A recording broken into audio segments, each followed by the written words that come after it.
Hello, magandang umaga sa inyo. Naghahanga ang utak ko, hindi ko alam kung bakit. Siguro lagi akong puyat, no? Kasi yung simpleng gano'n, yung magigreet ako magandang, isipin ko ba kung umaga o hapon. Anyway, may nagko-comment sa akin, pinapansin ko na hindi daw ako naliligo dahil siguro pare-parehas yung damit ko, no? Partially true. Partially true. Kasi ganito ang nangyayari mga men, no? Pag nagre-record kasi ako ng video, ah, per batch, halimbawa, ngayong gabi, no? Gabi ngayon, magre-record ako ng 3 video. Pang kinabukasan. Then paggising ko ng umaga, bago ako pumunta sa field or bago ako magpahinga, dahil magdamag ako magtatrabaho doon sa mga ano diba doon sa marketing. Then pagdating ng umaga, magre-record uli ako ng 3 video para sa kinabukasan uli. So ang dating kasi noon, kung ano yung itsura ko nung mapapanood nyo kahapon, ganun din ang mapapanood ko, ganun din ang mapapanood nyo sa akin. Ina-explain ko lang. Medyo totoo naman yon na hindi ako naligo. Kasi ngayon, for example, ngayong gabi, then magbablog ako bukas, dire-diretso ako hanggang bukas. Magbablog ako, ito pa rin yung suot ko. Oo nga naman, pag 2 araw, nakuha niya na. Kasi may namumuna sa akin na hindi daw ako naligo, diretso daw vlog. Totoo naman. I admit. Anyway, mga kababayan ko. So, meron tayong re-reactan dito na, na post. Ito si Sir Marinduque Online TV. So, ang pagkakaalam natin dito, ayon sa kanyang about dito, no, isa siyang journalist. Di umano, allegedly. Tingnan nga natin. Ayan, broadcasting company siya nakalagay dyan Allegedly. Paano ba makikita yung nito? About. Ayan ba't parang tinanggal mo na yung mo dito? Tinanggal mo na yung, di ba dati may nakalagay ka dito na investigative journalist ka? Ba't inalis mo na? So hindi ka tunay na Hindi, ba talaga? Pakilala mo kasi nung una, journalist ka, sir Itong Marinduque Online TV. So meaning, hindi pala siya journalist. Nakalagay dito, himpilan ng katotohanan. Ano ba talaga to? Itong taong to. Ba't pag mga supporter ni Sir Norman Mangusin, ni Tito Norman, bakit parang hindi mo maintindihan kung ano talaga yung pagkatao? Pero dati sinabi niya, di ba, siya, investigative journalist daw. Well, obviously, sinasabi niya dito, broadcasting and media company daw siya. Anyway, so may pinost siya dito regarding dun sa mga vloggers na naninira daw. Sobrang ironic, no? So play natin to. Ito ay regarding kay Sir MG, si Don Sebastian, Mistisong Mangyan, at Friends of Fuji News. Play natin. Alam nyo mga kababayan, ako'y nabivisit na dito sa 4 na vlogger na ito. Itong gumamit ng pangalan ni Francis Leo Marcos. Sumakay lang sila sa kasikatan ng tao. Palibasa, itong si Francis Leo Marcos, na mas kilala sa pangalang Norman Mangusin, ay sumikat ito sa pagtulong. Anong mas kilala sa pangalang Norman Mangusin? Doon pangalang sir sablay ka na Si Norman Mangusin na mas kilala sa pangalang Francis Leo Marcos. Talaga sa... Ulitin nga natin. Alam nyo mga kababayan, ako'y nabivisit na dito sa 4 na vlogger na ito. Itong gumamit ng pangalan ni Francis Leo Marcos. Sumakay lang sila sa kasikatan ng tao. Palibasa, itong si Francis Leo Marcos, na mas kilala sa pangalang Norman Mangusin, ay sumikat ito sa pagtulong ng panahon ng pandemya. O kaya ngayon, anong ginawa nitong si Makagago, si Don Sebastian, si Mistizo Mangyan, at si Prince of Food Genius, kundi sumakay sa kasikatan ni Francis Leo Marcos. Ang dapat sa mga vlogger na ito, ipadala sa gera sa ibang bansa. Ano? Sobrang tatapang nito mga ito eh. Ito ang mga dapat kasuhan ni Commissioner Kalinisan. Ba't kakasuhan sila ni Commissioner Kalinisan? Anong maikakaso ni Commissioner Kalinisan, na content ba nila si Commissioner Kalinisan? Ano legal standing ni Commissioner Kalinisan sa mga ito? Anong kakasuhan?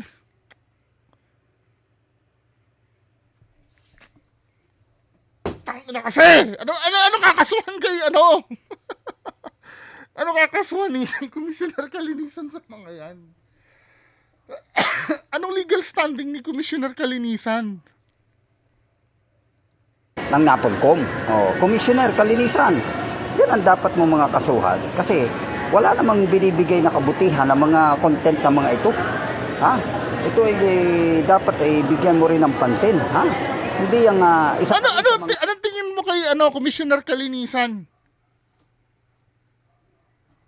Pumasok kasi si Commissioner Kalinisan dyan dahil sa pagsusuot ng uniforme. Napolcom siya eh.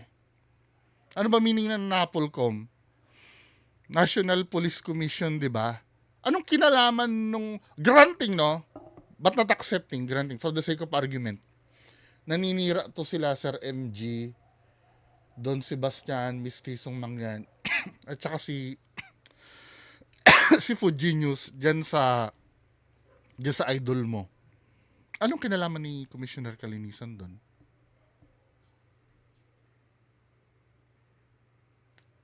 Pwede ba explain nyo sa akin? Bakit di ko lang naiintindihan? Ano legal standing ni Commissioner Kalinisan? Journalist ka ba talaga, sir?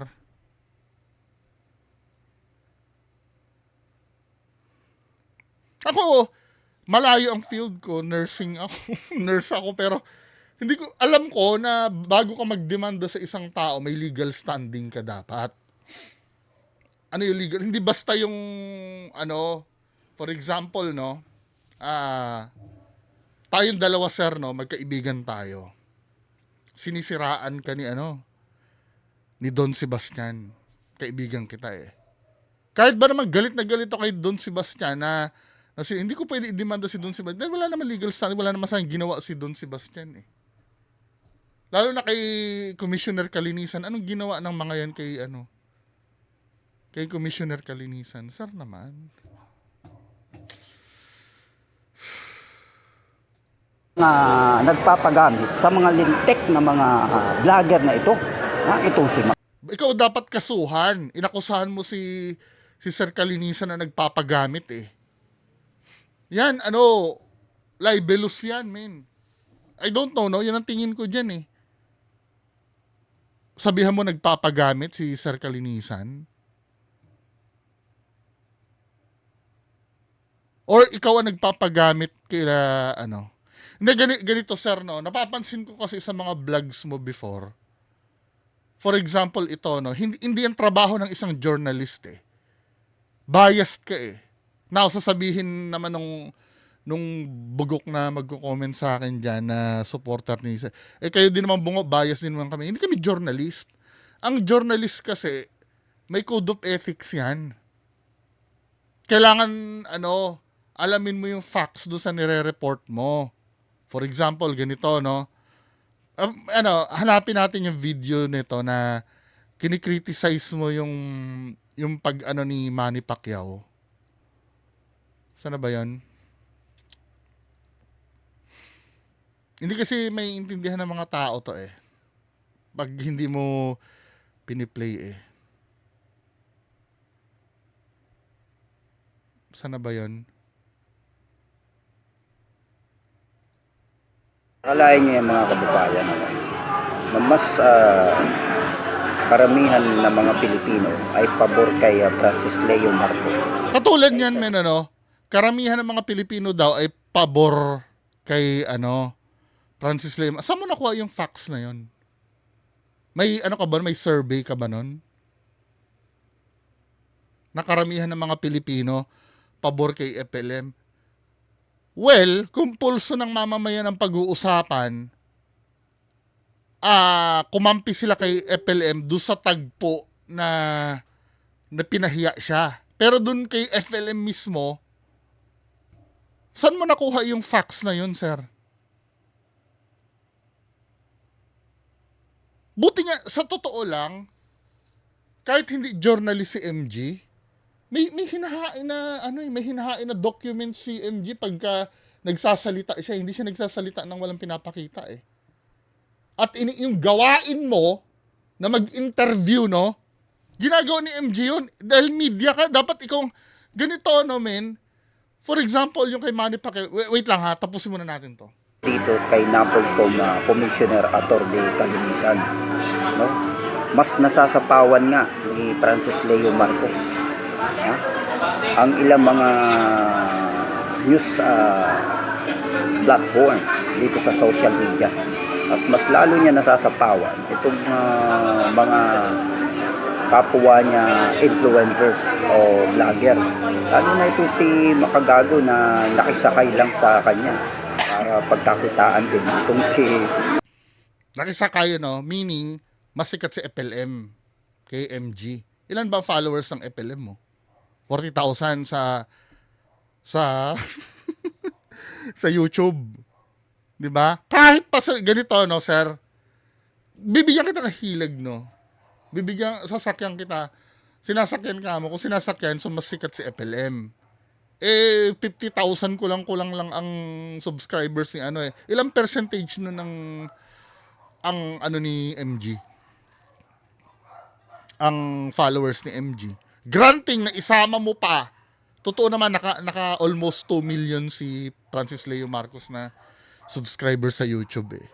Isama mo pa yon versus sa subscribers ni MG ngayon. Invalid yung sinasabi mo, sir eh. Na nakikisakay. Ikaw, pwede. Kasi konti lang ang following mo. Pwede. Na ikaw nakikisakay ka. Pero yung sasabihan mo kasi, ito kasi si MG, tatakbo ito nang hindi itapik ang idol mo eh. Yung idol mo, tatakbo ba yan kung puro pagtulong lang ang ginagawa? Wala nang nanonood sa pagtulong yan eh. Kung hindi gagawin ni Tito Norman yung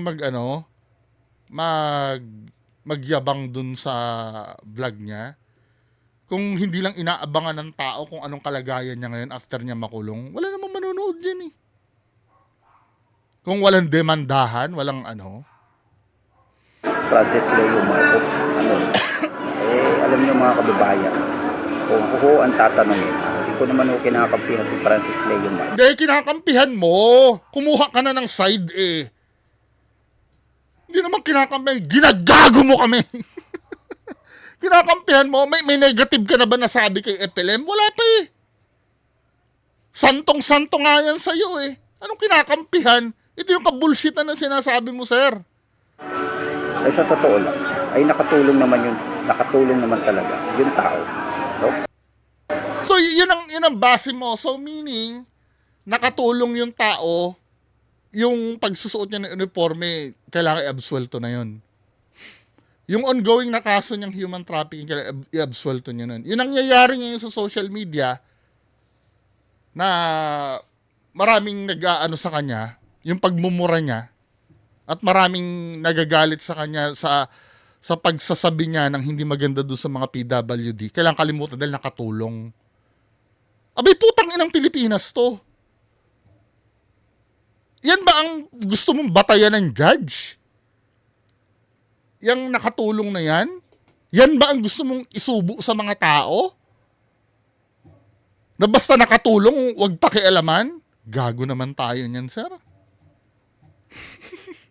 Nakatulong at patuloy na tumutulong sa abot ng gusto ko dito yung perfect example dito, yung tungkol kay kay Manny Pacquiao, yung sinabi mo, galit na galit ka dito eh. Saan na ba yun? Ito. Sabi mo dito, supposed to be, sir, dapat dapat ikaw ang gumagawa nito kung lihitimo kang journalist eh. Ikaw dapat ang gumagawa niyan eh. Talagang kapapahamak ni Meron kang Senator Manny Pacquiao. Tama kaya ha? mong Yung pakikidikit kay Makagago, kaya mong i-evaluate yung diba? bad influence. Yung vlogger na yan. Oh.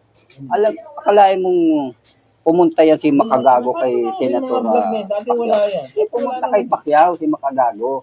Alam mo kung anong ginawa ni Makagago? Ah. Oh, Senator Pacquiao, ito yung nilabas na video ni Leo Marcos. Hmm. Oh, inaano yung mama mo. Oh. Ganyan. Minamaliit. Sinabihan ng salitang ganito. Ano? Oh, at sinasabi ni Leo Marcos ay may utang ka daw. Sino may utang? Oh, hindi ba dapat gawain ng media yon? Natanungin yung panig ni Pacquiao. Ba't ayaw mo marinig yung panig ni Pacquiao? Ganyan naman talaga ang media eh. Nakakahiya nga si MG pang gumagawa nun instead na ikaw eh. Na ikaw kamo journalist ka, di ba? Gawain naman talaga ng media yun eh. Pag may sinabi, hihingi ng panig ni Pacquiao. Oh, Senator Manny Pacquiao, ano po masasabi nyo dito sa mga sinabi niya? Ganoon naman talaga ang media eh. Pagiging patas nga yun eh. Ano mali doon sa ginawa ni MG na yun? Kakaso-kaso ba yun? Eh, nag-viral yung sinabi niya na to eh. Eh, confirm natin doon sa may doon sa sinabihan, na ayaw mo.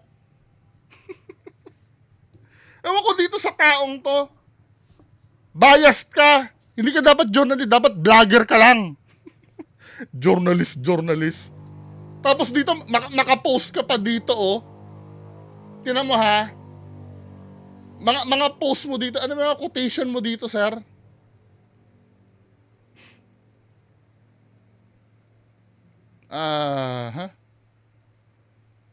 May post ka dito, nagpanting ang tenga ko nung ano ko eh.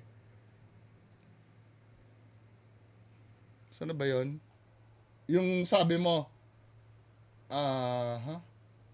yung sa tungkol sa katotohanan.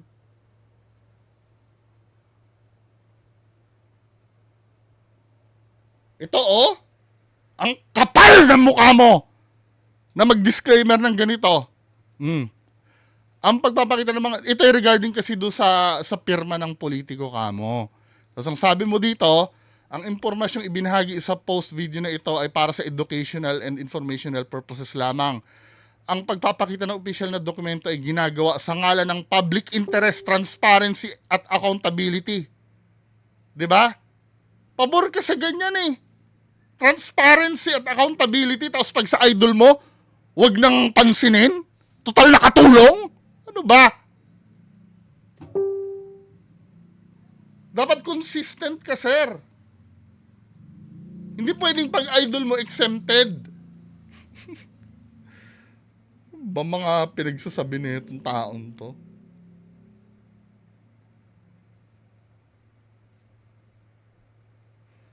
Ay, Diyos ko.